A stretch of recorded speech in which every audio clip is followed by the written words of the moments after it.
Второлигашот Брегалница за утре среда ја закажа првата пресконференција која ќе се одржи во просториите на градскиот стадион во Штипа, на која ќе биде представена новата управа и новиот стручен штаб.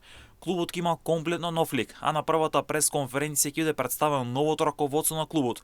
Како што узнаваме, искусниот стратег од Штип Владко Костов ќе седне на тренерското столче и ќе го води клубот во новата сезона. Со доаѓањето на искусниот Костов, повеќето јасно дека Брегалница ќе се движи во насока за враќање во првата македонска фудбалска лига. На утрешната пресконференција ќе бидат представени плановите и амбициите на клубот во иднина, а ќе се представи новиот ростер на играчи. Како што узнаваме, веќе се водат преговори и ќе бидат ангажирани искусни фудбалери, со што квалитетот во тимот ќе се зголеми значително. Исто така ќе бидат представени сите планови околу функционирањето на клубот и планираните соработки со општината и приватниот сектор. Утре треба да биде представен и планот за подготовки од игрување на пријателски надпревари за темпирање на формата. Во текот на вчерашниот ден на македонската берза е продаден 51% од клубот во вредност од 9.250.176 денари или околу 150.000 евра. Новата сезона во втората македонска фудбалска лига започнува на 23 август.